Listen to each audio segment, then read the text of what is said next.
Welcome back, credit union community. First up, a recent MIT study suggests that AI is making us dumber. Should we be concerned about losing IQ points? Next, Stanford research found that employees working 70 hours per week produce the same output as those working 55 hours per week. So why are we still glorifying long work weeks? And last, when a ransomware attack hit Marquee Software, over 70 credit unions learned that they didn't even know what member data Marquee had access to. Do we need to rethink our security posture with vendors moving forward?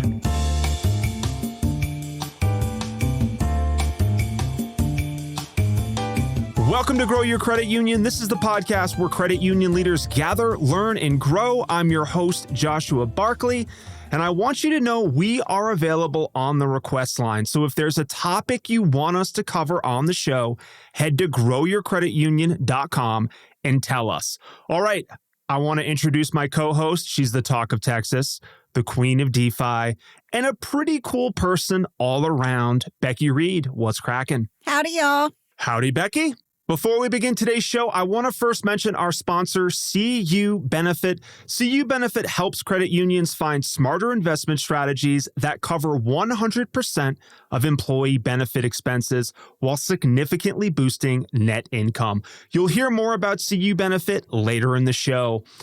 Becky, New Orleans. We're both going to be there. We're doing a live podcast at the CU Intersect conference. My question for you is, I haven't been to New Orleans since I was like 8. What am I supposed to do there? Talk to me about what makes New Orleans great and what I should be doing. Oh my gosh, the food. Of course, the atmosphere. I mean, you go down into the French Quarter and, into downtown, right along the river there. You've got Jackson Square. I did a haunted house tour. You can do cemetery tours, but all of that is fun. All of that is cool. But the food is like amazing. You really, that you cannot get food like that anywhere in the world. There's this fusion thing going on of like French and Creole and Southern. And it's just, the food is just that you can't get anything like it anywhere in the world. Seafood. I mean, it's just, it's so good. Yeah. So eat as much as you can when you're there. Eat stuff you've never heard of before. Just try it. Becky, our guest today is a regular on the show. You know him. I know him. The audience knows him. He's the CIO at Security Plus Federal Credit Union, Ray Reagan. Ray, it's great to see you again. Hey, Josh. It's always a pleasure. I'm really excited to talk a little bit more about these very interesting topics, Josh.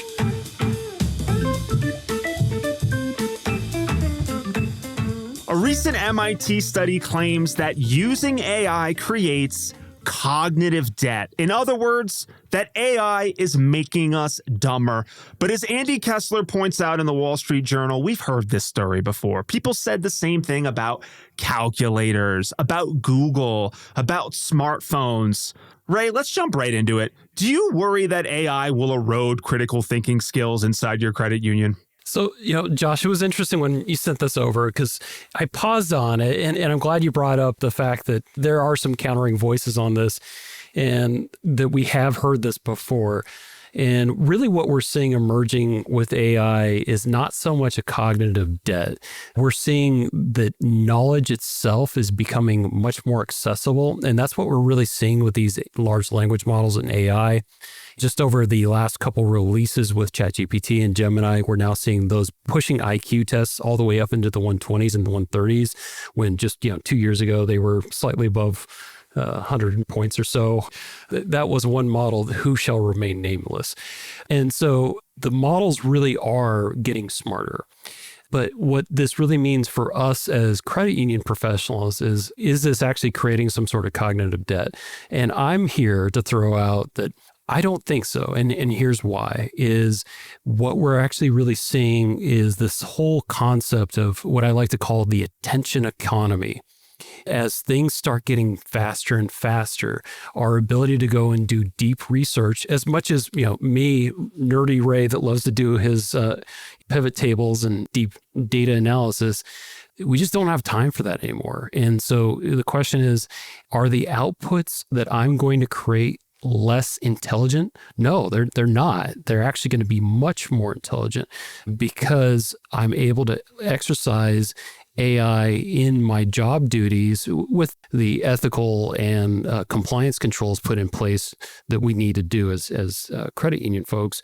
But that's the position I'm taking, is that it's actually quite the contrary. This is just a way for us to keep up in this attention economy that we're constantly at a deficit. Yeah, Becky, talk to me. Am I going to end up like Jim Carrey in Dumb and Dumber because of AI? What's going on, Becky? Well, I was thinking more of idiocracy, right? Where it's like, how do you grow corn? I don't know. How do we get food? I don't know. So I agree with Ray. I don't think that it makes us dumber. And you're absolutely right, Josh.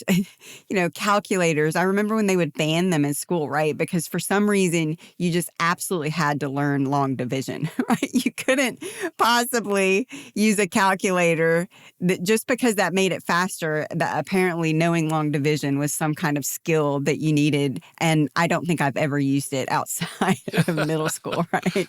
I mean, really. So I think what's interesting to me about AI, because you also hear the doomsday stuff where it's going to take all of our jobs. And I think that what AI allows us to do, to Ray's point about how things are moving so much quicker, we don't have time to, sit down and take an hour or 2 hours to look at something or to get data that you had to use long division to get an outcome to even review.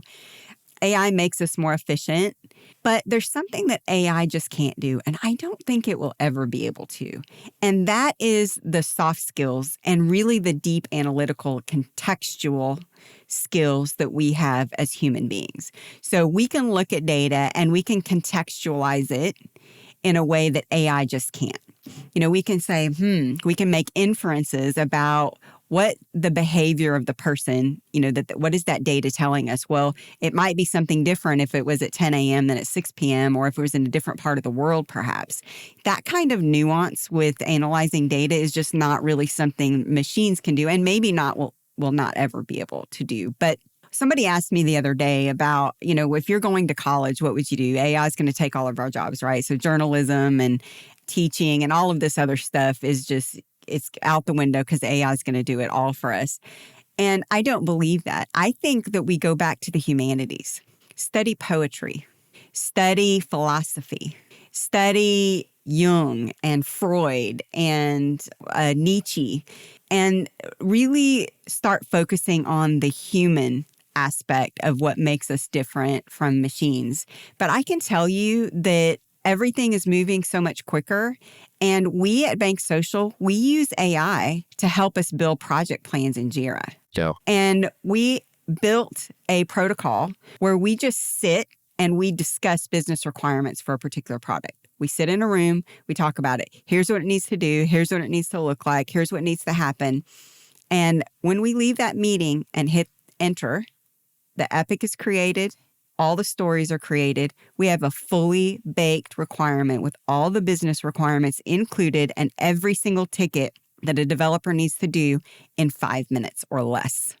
That takes development time. You know how long it would take a human to create 300 tickets in Jira? It would take forever. Yeah. And we got it down to a 30-minute meeting and 5 minutes of the AI creating the tickets. So let's talk about does that make us dumber? I don't think so. To both of your points, so I want to reveal something that's not talked about this MIT study enough. So everyone's been citing this MIT study, but here's the interesting thing. When brain-only participants, so the participants that didn't use AI, when they later switched to using AI, they showed increased brain connectivity across all frequency bands, which suggests that AI may actually enhance thinking when used after developing a cognitive foundation independently.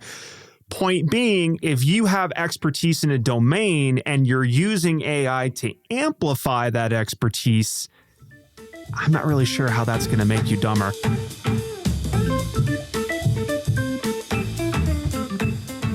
How many hours per week should your employees be working? According to the State of Workplace Burnout 2024 report, 42% of workers logging 40 plus hours weekly were experiencing burnout, compared to only 9% of those on reduced hour models.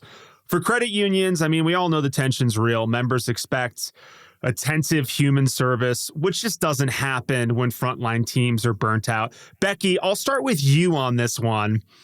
We like to work hard. I know that you're a hard worker, so this question may set you off, but do we need to rethink how many hours per week employees should be working to kind of monitor burnout? Well, I think it's interesting. It's really the law of diminishing returns, right?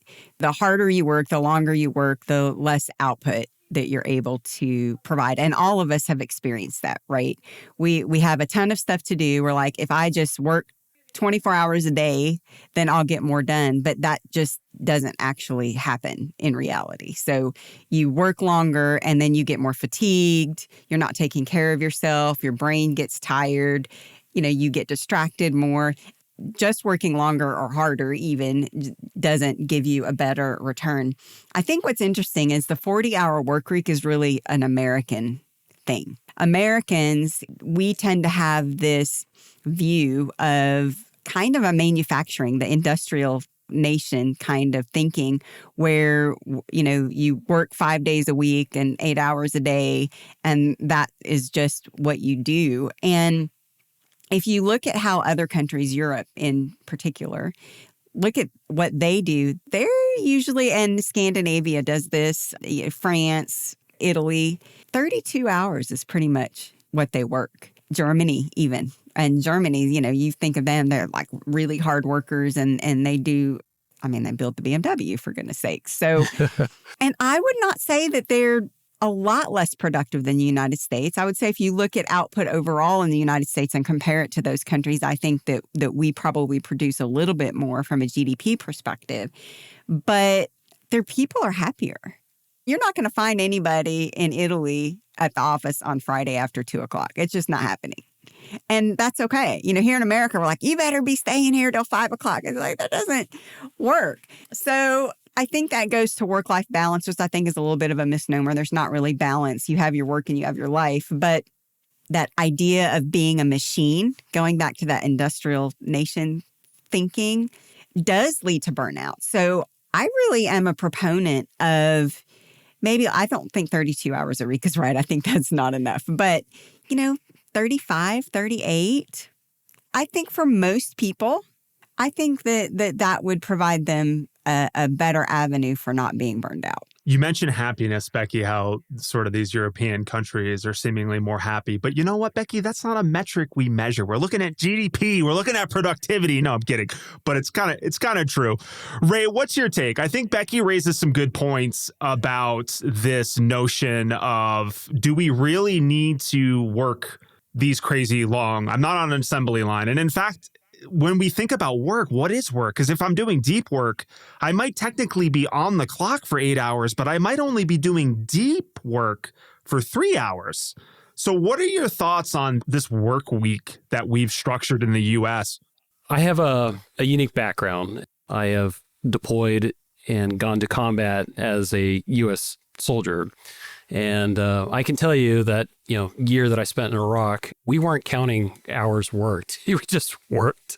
And it was one of those things that, were we working 80-hour work weeks? Yeah, probably somewhere in that neighborhood. And we were doing it, for sustained levels. And I wouldn't wish that on anyone. And really the difference there is, we were fighting for our survival, right? And where I find this again is in agriculture and startups, again, who are fighting for their survival. And so consequently, that's when those extreme hours really start coming in. But I can honestly say, and, this is after leading tech teams and teams in the tech field for the last 15 years or so, I really do watch for burnout. Whenever my one-on-ones come up, yes, there is hey, are you present? Are you contributing? Is that really calculated by hours worked? Not so much. But you'll have every once in a while one of your high contributors that really is like putting in the extra hours. And this is that opportunity to ask, hey, how's your workload? Are you going home? Are you getting time to eat? Are you working out? Because when people start telling you no, that's the time for you as a leader to step in and go, okay, well, wait a minute. It's okay for us to burn at 110%, but for a very short time. Because when you start burning at 110% sustained, that is when you burn out people, and you're not getting the most high quality product out of them. You're getting just what they can just get through the day delivering. As credit union leaders, I think that's probably the most important question, is to, in those one-on-ones, ask about, hey, are you leaving the office on time? Are you able to work out? Are you spending time with your kids? These are the questions that you ask, because, if you just ask do you feel like you're burning out? That high performer is going to automatically go, oh, no, everything's fine. I was just going to counter you with that, because when I'm asked about that, I lie because I don't want to show weakness. Right. That's where we as leaders need to be able to probe beyond those defenses and get to the truth, because the last thing I want to do is burn out a really high quality teammate just because I, as the leader, was blind, arguably maybe somewhat aware that they were burning out, and I didn't do anything about it. That's not the road you want to go down. And again, having come at this from the really extreme example, and then, Becky and I both are entrepreneurs, and we know what it is, to go ahead and put an 84-hour work week because you got that one push to go and do your proof of concept for that one customer. And then, of course, we've both have worked in the credit union space too. And these are where these rules and experiences really start coming in that only come from seeing it firsthand. So many great things mentioned there, Ray. Becky, anything you want to close out with? Things that cause burnout can be more than just the number of hours you work. For me, it's not being able to get something done, right? It's something that's blocking the progress of something, that's frustrating me, that I can't complete it. I can't finish it. I can't, check the box, right? And so sometimes it's really not about how hard you're working or how many hours you're working. It's about, are you getting what you need in order to do your job and to finish things that you've been asked to finish? Because nothing is more stressful than when you're running up against a deadline and there's a blocker, there's an impasse that you have no control over. Maybe it's a third party that is not doing something they're supposed to do. Maybe it's a coworker that's blocking you. They're not responding to you. They're not giving you what you need. They're not meeting their deadlines. And so, when Ray was talking about having the one-on-ones with the employees, I think that that's also important. Do you feel like you're contributing? Do you feel like you're getting done what's expected of you? Because burnout can also be caused by that.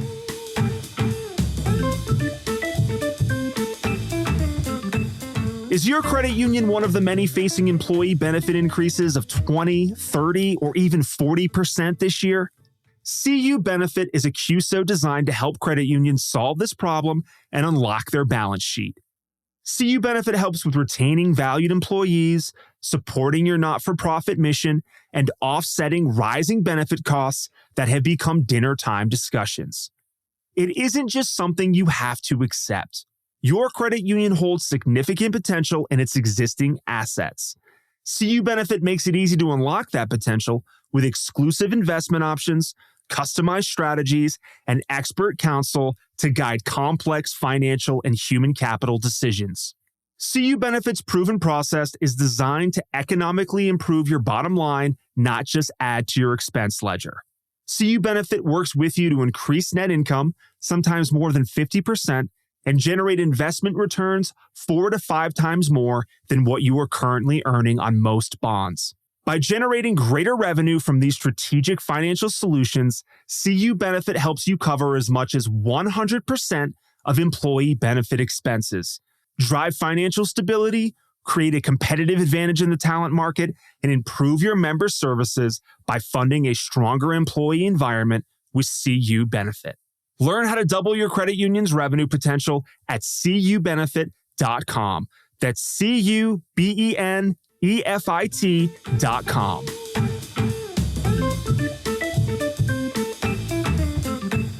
Vendor risk just became very real for more than 70 credit unions and banks. Marquee Software Solutions, they're a widely used data analytics and marketing provider. They confirmed a ransomware attack that exposed sensitive member data that includes social security numbers, date of birth, account information, affecting an estimated 780,000 individuals, according to SBS Cybersecurity.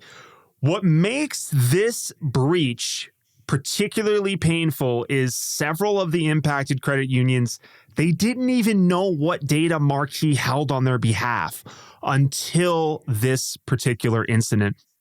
I think this may signify something a little bit different, so I'm curious what each of you think about what this means for vendor contracts moving forward. So Ray, I'll kick things off with you. This is just one of many high-profile security breaches, and I'm wondering, are you demanding anything from your vendors now from a security standpoint that maybe you weren't demanding a year ago? Yeah. So, Josh, my heart absolutely goes out to the affected members of any data breach. And quite honestly, the team that experienced that, I'm the chief information officer at a federal credit union. That means I'm also the CUSO as well. And we've got a whole team that spends nothing but all day long thinking about how to keep our member data safe. And I believe that's the place that everybody comes from. You raise an interesting question here, Josh, and that is, how many financial institutions that Marquee was actually dealing with, that whether or not they even really understood what data was being shared with that vendor. You asked the question of, are you doing anything different? And the answer is actually yes here at Security Plus. As we've been going through this whole AI risk management framework, that made us go back and review our data governance and third-party relationships and really understand what data is going where and why. In IT and information security, there's that great principle of least privilege. And the reason why we do least privilege is because it's not that people are voluntarily falling for these exploits. It's just the bad guys are figuring out ways to use us humans as their intermediaries. And so that's why least privilege is so important. Well, it goes, the same principle works in data too. And that is, you don't ever want to share any more data than you absolutely need to, because every time you share data, you're enlarging that risk surface area more and more. And that's the heartbreaking thing, is how many credit unions and community banks that were doing business with Marquee to discover, oh my goodness, I didn't realize Social Security number was in there. That's really shocking and surprising. But I'm sure that it was probably in the contract or the data specification file or something like that. But the question is are we being cognizant about it?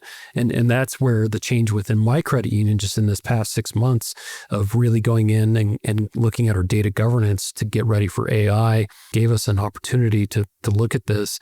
And consequently, it's altered how I work with third parties and vendors when they do ask for data. Becky, chime in here. There's so many angles to take this. Take it where you may. Okay, look, I don't care how much due diligence that you do and how many SOC 2 audits and how many pen tests and I don't care. All the time in these data breaches, it's a human, right? It's a ransomware attack because somebody clicked on something or they downloaded something or they looked at something or whatever. Some sort of malware came through their device and infiltrated the network. Now, if it was ransomware, then of course, they just lock down your systems until you pay. Now, in a ransomware, what they're supposed to do is if you pay, they won't release the data. Well, so either Marquee said, we're not paying, and they released the data, or Marquee said, we will pay, and they released the data. Yeah. I mean, you really can't stop the bad guys. They are bad guys for a reason, right?